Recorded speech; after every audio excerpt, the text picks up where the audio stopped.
प्रिय व्यूअर्स, परीक्षा expert official channel के डेली स्टैटिक जीके सीरीज में आपका स्वागत है। इस सीरीज में हम प्रतिदिन आपके लिए UPSC, state PSC, SSC, RRB banking तथा विविध परीक्षाओं से संबंधित 10 प्रश्न व्याख्या सहित लेकर प्रस्तुत होंगे। हम आशा करते हैं कि ये प्रश्न आपकी परीक्षाओं की तैयारी में सहायक सिद्ध होंगे। चलिए शुरू करते हैं पहले क्वेश्चन से। भारत का संघीय न्यायालय निम्नलिखित में से किस वर्ष में स्थापित किया गया? ऑप्शन ए 1935 में, ऑप्शन बी 1937 में, ऑप्शन सी 1946 में, ऑप्शन डी 1947 में। इसका सही आंसर है ऑप्शन बी 1937 में। एक्सप्लेनेशन देख लेते हैं। भारत में संघीय न्यायालय की स्थापना 1 अक्टूबर 1937 को भारत सरकार अधिनियम 1935 के अंतर्गत की गई। इसके प्रथम मुख्य न्यायाधीश सर मॉरिस गुएर थे। नेक्स्ट क्वेश्चन देख लेते हैं। केंद्र में द्वैध शासन किस अधिनियम के अंतर्गत स्थापित किया गया? ऑप्शन ए 1909 के अधिनियम के तहत, ऑप्शन बी भारत सरकार अधिनियम 1919 के तहत, ऑप्शन सी भारत सरकार अधिनियम 1935 के तहत, ऑप्शन डी भारत स्वतंत्रता अधिनियम 1947 के तहत। इसका सही आंसर है ऑप्शन सी भारत सरकार अधिनियम 1935 के तहत। एक्सप्लेनेशन देख लेते हैं। भारत सरकार अधिनियम 1935 के अंतर्गत केंद्र में द्वैध शासन, एक नए अखिल भारतीय संघ की स्थापना तथा प्रांतों में द्वैध शासन व्यवस्था को समाप्त करने का प्रावधान किया गया। केंद्र में द्वैध शासन के तहत संघीय विषयों को 2 भागों में बांटा गया था, आरक्षित और हस्तांतरित विषय। नेक्स्ट क्वेश्चन देख लेते हैं। 1919 के भारत शासन अधिनियम के निम्नलिखित में से कौन सी प्रमुख विशेषता या विशेषताएं हैं? 1 प्रांतों की कार्यकारिणी सरकार में द्वैध शासन की व्यवस्था, 2 मुसलमानों के लिए पृथक सांप्रदायिक निर्वाचन मंडलों की व्यवस्था, 3 केंद्र द्वारा प्रांतों को विधायिनी शक्ति का हस्तांतरण। निम्नलिखित कूटों के आधार पर सही उत्तर चुनिए। ऑप्शन ए केवल 1, ऑप्शन बी केवल 2 और 3, ऑप्शन सी केवल 1 और 3, ऑप्शन डी 1, 2 और 3। इसका सही आंसर है ऑप्शन सी केवल 1 और 3। एक्सप्लेनेशन देख लेते हैं। भारत शासन अधिनियम 1919 ब्रिटिश संसद के तहत के द्वारा पारित अधिनियम था, जिसका उद्देश्य भारत शासन में भारतीयों की भागीदारी को बढ़ाना था। इस अधिनियम को भारत सचिव एडविन मॉन्टेग्यू एवं वायसराय लॉर्ड चेम्सफोर्ड के कार्यकाल में पारित किया गया। इस अधिनियम के द्वारा राज्यों में द्वैध शासन की स्थापना की गई, जिसके तहत प्रत्येक राज्य में राज्य के प्रशासनिक विषयों को 2 श्रेणी में बांटा गया। 1 आरक्षित, 2 हस्तांतरित। आरक्षित विषय प्रांतीय गवर्नर और उसके उत्तरदायित्व प्रांतीय विधायिका के प्रति उत्तरदायी मंत्रियों को सौंपा गया। साथ ही केंद्र और प्रांतों के मध्य भी शक्तियों का बंटवारा संघीय एवं प्रांतीय विषयों के रूप में किया गया। जहां तक मुसलमानों के लिए पृथक सांप्रदायिक निर्वाचन व्यवस्था का प्रश्न है, तो यह प्रावधान 1909 के अधिनियम में कर दिया गया था। 1919 के अधिनियम में यह व्यवस्था न केवल जारी रही, बल्कि इसे सिखों, यूरोपियों, भारतीय ईसाइयों एवं एंग्लो इंडियंस के लिए भी विस्तारित किया गया। नेक्स्ट क्वेश्चन देख लेते हैं। भारतीय विधान पालिका प्रथम बार द्विसदनीय बनाई गई। ऑप्शन ए 1892 के भारतीय काउंसिल एक्ट द्वारा, ऑप्शन बी 1909 के भारतीय काउंसिल एक्ट द्वारा, ऑप्शन सी 1919 के भारत सरकार अधिनियम द्वारा, ऑप्शन डी 1935 के भारत सरकार अधिनियम द्वारा। इसका सही आंसर है ऑप्शन सी 1919 के भारत सरकार अधिनियम द्वारा। एक्सप्लेनेशन देख लेते हैं। 1919 के भारत सरकार अधिनियम द्वारा केंद्र में द्विसदनीय विधान पालिका की स्थापना की। ऊपरी सदन राज्य परिषद कहलाता था। इस अधिनियम की धारा 18 के तहत इसके 60 सदस्यों में से अधिकतम 20 सदस्य सरकारी हो सकते थे। निचला सदन केंद्रीय विधानसभा कहलाता था तथा भारत सरकार अधिनियम 1919 की धारा 19 के तहत इसमें मूलतः 140 सदस्यों का प्रावधान, जिसमें से 100 निर्वाचित तथा 40 मनोनीत होने वाले। नेक्स्ट क्वेश्चन देख लेते हैं। राष्ट्रपति की अध्यादेश निर्गत करने की शक्ति प्रेरित है। ऑप्शन ए भारत सरकार अधिनियम 1919 से, ऑप्शन बी भारत सरकार अधिनियम 1935 से, ऑप्शन सी भारत सरकार अधिनियम 1909 से, ऑप्शन डी भारत सरकार अधिनियम 1947 से।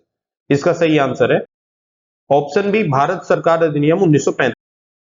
एक्सप्लेनेशन देख लेते हैं। यद्यपि ब्रिटिश भारत में गवर्नर जनरल को 1861 के भारत परिषद अधिनियम से ही विधान परिषद की अनुमति के बिना अध्यादेश जारी करने की शक्ति प्राप्त थी, तथापि भारतीय संविधान में राष्ट्रपति की अध्यादेश निर्गत करने की शक्ति अनुच्छेद 123 भारत सरकार अधिनियम 1935 की धारा 42 एवं 43 से प्रेरित।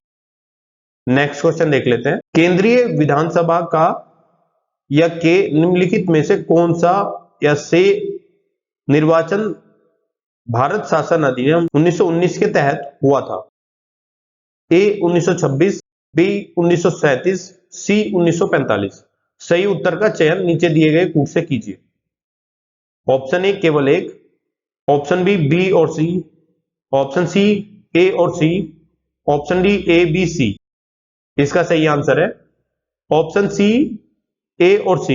एक्सप्लेनेशन देख लेते हैं। प्रश्नगत वर्षों में से वर्ष 1926 तथा वर्ष 1945 का केंद्रीय विधानसभा चुनाव भारत शासन अधिनियम 1919 के तहत हुआ था।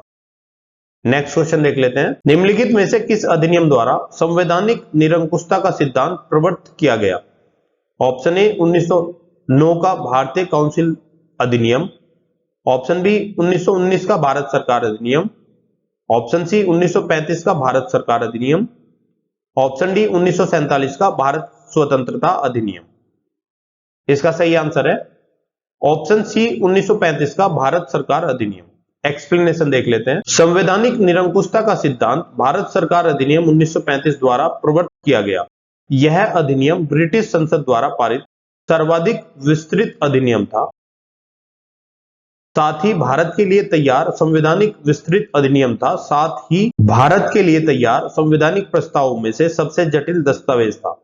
इसी अधिनियम में भारत संघ की स्थापना, संघीय न्यायपालिका, केंद्र और राज्यों के मध्य शक्तियों का विभाजन आदि की व्यवस्था की गई। नेक्स्ट क्वेश्चन देख लेते हैं। भारत के संविधान में केंद्र और राज्यों के बीच किया गया शक्तियों का विभाजन इनमें से किसमें उल्लेखित योजना पर आधारित? ऑप्शन ए मार्ले मिंटो सुधार 1909, ऑप्शन बी मॉन्टेग्यू चेम्सफोर्ड अधिनियम 1919, ऑप्शन सी भारत सरकार अधिनियम 1935, ऑप्शन डी भारतीय स्वतंत्रता अधिनियम 1947।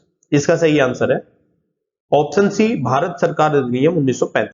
एक्सप्लेनेशन देख लेते हैं। भारत के संविधान में केंद्र और राज्यों के मध्य शक्तियों का विभाजन भारत शासन अधिनियम 1935 में उल्लेखित योजना पर आधारित है। इस अधिनियम की 7वीं अनुसूची में संघीय, राज्य और समवर्ती सूची में विषयों का विभाजन किया गया। नेक्स्ट क्वेश्चन देख लेते हैं। निम्नलिखित में से एक भारत सरकार अधिनियम 1935 की मुख्य विशेषताओं में से नहीं। ऑप्शन ए इस अधिनियम में अखिल भारतीय महासंघ का प्रावधान था, ऑप्शन बी अवशिष्ट विषय प्रांतीय विधायिकाओं को आवंटित किए गए थे, ऑप्शन सी यह प्रांतीय स्वायत्तता के सूत्रपात का संकेत था, ऑप्शन डी इसने प्रांतीय स्तर पर द्वैध शासन प्रणाली को समाप्त कर केंद्र में लागू किया। इसका सही आंसर है ऑप्शन बी अवशिष्ट विषय प्रांतीय विधायिकाओं को आवंटित किए गए थे। एक्सप्लेनेशन देख लेते हैं। भारत के संविधान में केंद्र और राज्यों के मध्य शक्तियों का विभाजन भारत शासन अधिनियम 1935 में उल्लेखित योजना पर आधारित था। इस अधिनियम की 7वीं अनुसूची में संघीय, राज्य और समवर्ती सूची में विषयों का विभाजन किया गया। इसके अतिरिक्त प्रांतों में द्वैध शासन समाप्त कर केंद्र में द्वैध शासन को लागू किया गया था। इस संघ का निर्माण तत्कालीन ब्रिटिश भारत के प्रांतों, चीफ कमिश्नर प्रांतों एवं देशी रियासतों से मिलकर होना था, परंतु यह व्यवस्था लागू नहीं की जा सकती। 1935 के भारत सरकार अधिनियम द्वारा स्थापित होने वाले संघ में अवशिष्ट शक्तियां गवर्नर जनरल को प्रदान की गई। नेक्स्ट क्वेश्चन देख लेते हैं। एक संघीय व्यवस्था और केंद्र में द्वैध शासन भारत में लागू किया गया। ऑप्शन ए 1909 के अधिनियम द्वारा, ऑप्शन बी 1919 के अधिनियम द्वारा, ऑप्शन सी 1935 के अधिनियम द्वारा, ऑप्शन डी उपयुक्त में से कोई नहीं। इसका सही आंसर है ऑप्शन सी 1935 के अधिनियम द्वारा। एक्सप्लेनेशन देख लेते हैं। भारत के संविधान में केंद्र और राज्यों के मध्य शक्तियों का विभाजन भारत शासन अधिनियम 1935 में उल्लेखित योजना पर आधारित था। इस अधिनियम की 7वीं अनुसूची में संघीय, राज्य और समवर्ती सूची में विषयों का विभाजन किया गया। इसके अतिरिक्त प्रांतों में द्वैध शासन समाप्त कर केंद्र में द्वैध शासन को लागू किया गया था। इस संघ का निर्माण तत्कालीन ब्रिटिश भारत के प्रांतों, चीफ कमिश्नर प्रांतों एवं देशी रियासतों से मिलकर होना था, परंतु यह व्यवस्था लागू नहीं की जा सकी थी। प्रिय व्यूअर्स, हम आशा करते हैं कि ये वीडियो आपको अच्छी लगी होगी। कृपया अपने फीडबैक एवं सजेशंस कमेंट बॉक्स में दें। हम आपके सजेशंस के अनुसार वीडियो को और बेहतर बनाने का प्रयास करेंगे। इस वीडियो की पीडीएफ प्राप्त करने के लिए आप हमारे टेलीग्राम चैनल से जुड़ सकते हैं, जिसका लिंक वीडियो के डिस्क्रिप्शन में दिया गया है। आप हमारी वेबसाइट www.parikshaexpert.com पर जाकर किसी भी एग्जाम की टेस्ट सीरीज ज्वाइन कर सकते हैं।